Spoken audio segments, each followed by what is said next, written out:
entre 1 y 5 millones de euros. ¿Cómo calculo a cuánto venderle un 1% a un inversor? Y si no puedo calcular la explosividad del negocio y su facturación, ¿cómo se calcula esto? Vamos a ver, la valoración es siempre una ecuación que no existe matemáticamente, que tiene que ver con la credibilidad de la persona que presenta el proyecto. Es decir, si yo soy, me lo invento, filósofo, y lo que estoy presentando es un proyecto de alta matemática, y cuando me pregunta el inversor, ¿qué sabes tú de matemáticas? Me dice, yo nada, pero buscaré a alguien que sepa, pues vas por mal camino. Si realmente resulta que dices, no, no, es que yo soy el mejor de mi carrera de teleco en matemáticas de los últimos 10 años, pues tienes más credibilidad.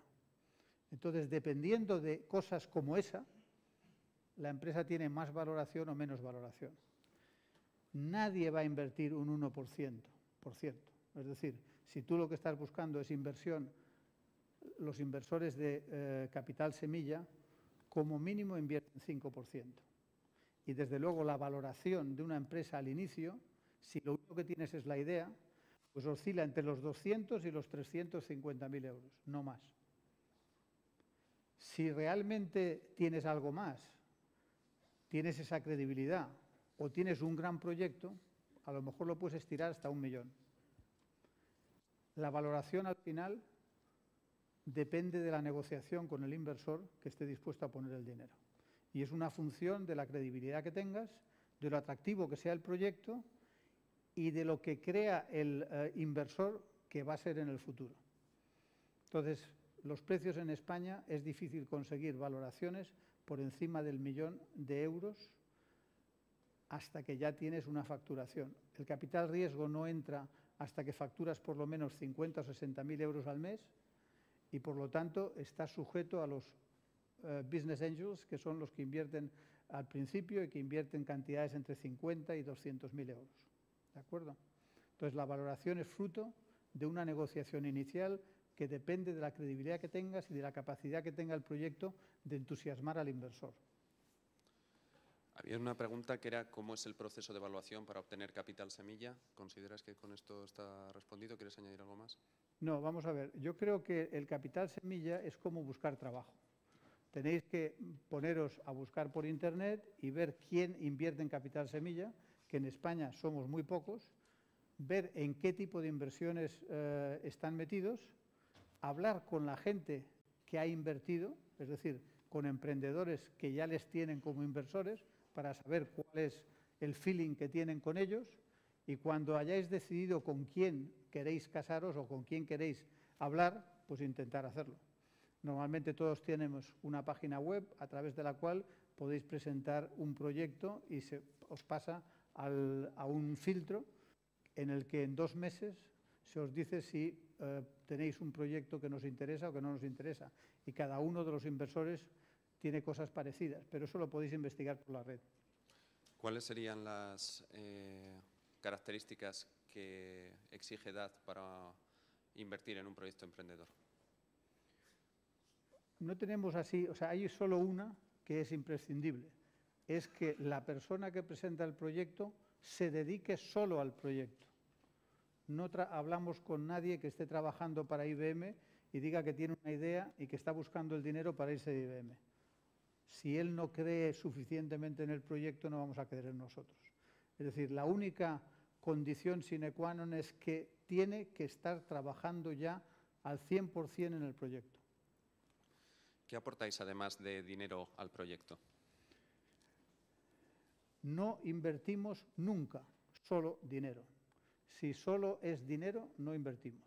Es decir, nosotros entendemos que aportamos mucho por el conocimiento que tenemos del mercado y básicamente solo invertimos cuando creemos que el modelo de negocio lo podemos mejorar.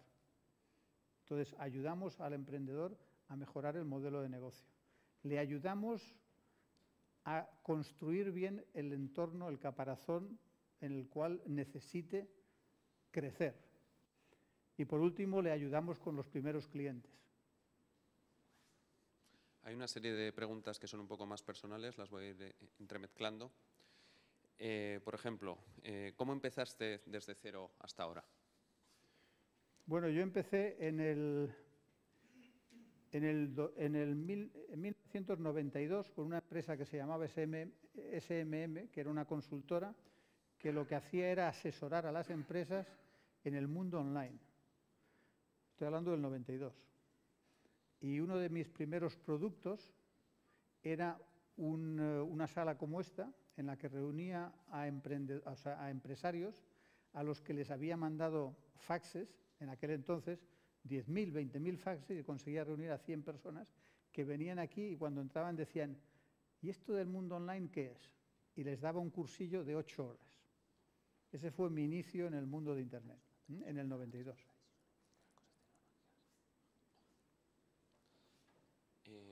Perdona.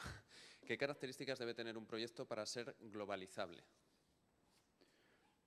Pues que haya sido previsto como un proyecto global, que haya pensado que tiene que estar en varios idiomas, que tenga un entorno multicultural donde la gente hable idiomas y que tenga gente con cierta experiencia en el mundo internacional.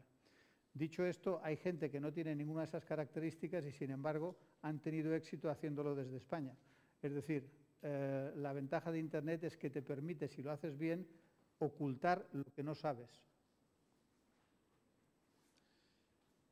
¿Qué hace levantarse cada mañana a alguien que ya ha triunfado N veces? El entusiasmo por algo nuevo que estás persiguiendo. El hecho de que sabes que todo está por hacer y que te falta tiempo para hacer más cosas. ¿Qué te impulsa a seguir emprendiendo? ¿Es lo mismo? Pues básicamente eso, básicamente el que cada vez que encuentro un proyecto nuevo me entusiasmo como si fuera el primero. ¿Y cómo consigues mantener el equilibrio trabajo-familia con un ritmo tan intenso de viajes? Pues teniendo una mujer que me soporta, básicamente, intentando que venga conmigo cada vez que puede. Es decir, que intento que en los viajes largos se venga conmigo. ¿Qué es más importante, el equipo o la idea? El equipo. La idea no tiene importancia casi ninguna. Fijaros que os voy a explicar una cosa que hablamos del 92. O sea, son del 92 al 12, son 20 años, ¿no? En 20 años solo he visto 3 ideas verdaderamente novedosas y ninguna de las 3 ha triunfado. O sea que ideas novedosas, fenomenal. Solo he visto 3 y ninguna de las 3 ha triunfado.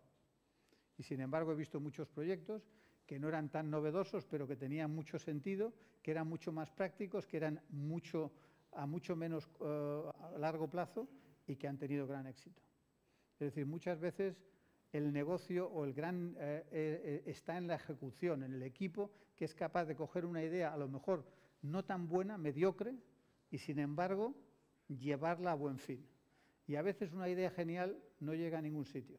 Y muchas veces ideas que parecen muy novedosas son imposibles de llevar a cabo, porque están demasiado temprano, porque el tiempo de adaptación es demasiado largo y porque nadie quiere esperar el tiempo de maduración que tiene esa idea. Es decir, hay muchas ideas que parecen muy potentes, pero cuando empiezas a manejarlas te das cuenta de que necesitas 10 años hasta hacerlas rentables y nadie invierte para esperar 10 años a ver rentabilidad.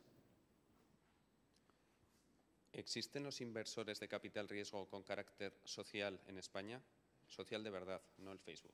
Empiezan a haber emprendedores sociales en España y empieza a haber también empresas, sobre todo fundaciones, que están teniendo en estos momentos conversaciones con emprendedores sociales.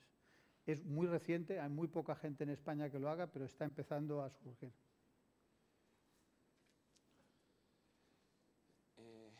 En DAD entiendo que el éxito se mide en euros, pero ¿cuál ha de ser la motivación del emprendedor? ¿Solo euros o hay más valores que influyen en el desarrollo futuro? Yo creo que los euros son solo el resultado de los demás valores.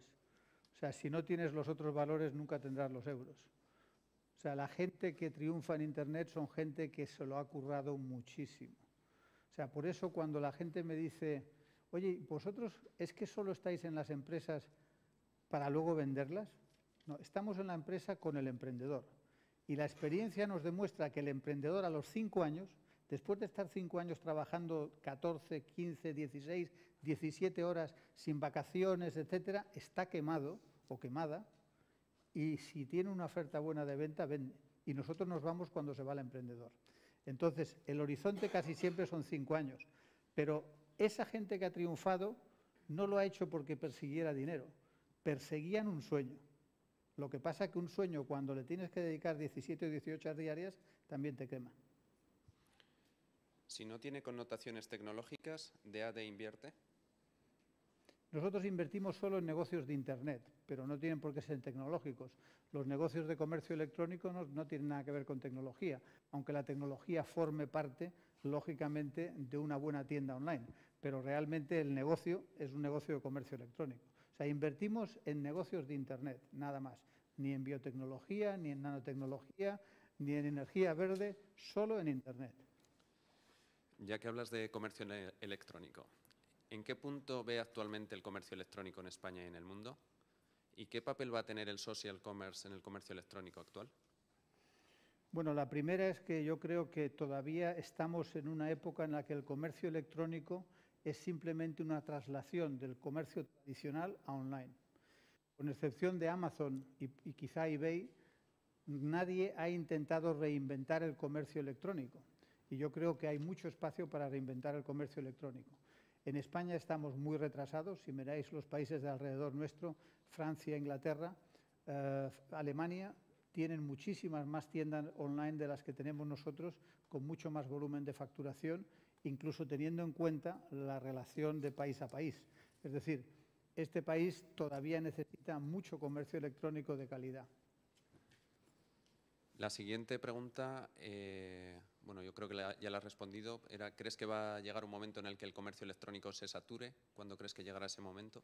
No, yo creo que no. Yo creo que el comercio electrónico poco a poco se va a ir reinventando. Cada vez habrá más comercio electrónico y el comercio electrónico permeará al comercio físico. Es decir, si estáis viendo un poco lo que está empezando a hacer Zara, por ejemplo, Zara está empezando a poner en las tiendas, ahora tiene de momento una prueba en una de las tiendas que utiliza como piloto, básicamente con navegación por Internet dentro de la tienda, de tal forma que puedas estar en la tienda y al mismo tiempo comprando por Internet o viendo lo que hay en otras tiendas o comparando precios o lo que sea. Quiere decir que una de las cosas que está empezando a pasar no es que el comercio físico suba a Internet, sino también que Internet baje al comercio físico. Está todo por hacer. ¿Estamos en una nueva burbuja? ¿Eso es bueno o malo? Yo creo que, en primer lugar, hay que mirar las cosas con perspectiva. En la burbuja anterior, en el año 2000, no llegaba a 120 millones de usuarios de Internet en el mundo. Hoy en día hemos pasado de los 2.000 millones. Es decir, cosas que en aquel entonces parecían infladas, hoy en día son perfectamente viables. Es decir, está claro que hay excesos en aquellas cosas que se intuyen rompedoras.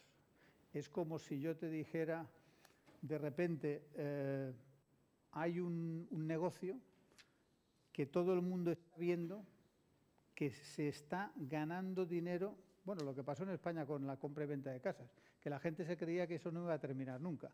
Yo no tengo que saber nada, compro 3 casas, pago el 20% de entrada, suben el precio, he ganado 7, 8, 10 millones de pesetas en 6 meses. Bueno, pues eso es especulación pura. ¿Eso pasa en Internet? Pues sí, pasa en Internet cuando resulta que Facebook, por ejemplo, crece en valoración a medida que crece su facturación y sus beneficios. En estos momentos se habla de 100.000 millones de dólares de valoración de Facebook. Eso representa 50 veces el beneficio de este año pasado, pero 25 el de este año en curso. Es decir, 50 veces beneficios del año 2010, 25 veces beneficios del año 2011 y 10 probablemente beneficios del año 2012, lo cual le haría barato. Ahora, tienes que creer que va a seguir creciendo como está creciendo ahora. Entonces, si crees, apuestas y pagas ese precio, y si no crees, pues no apuestas y no pagas ese precio.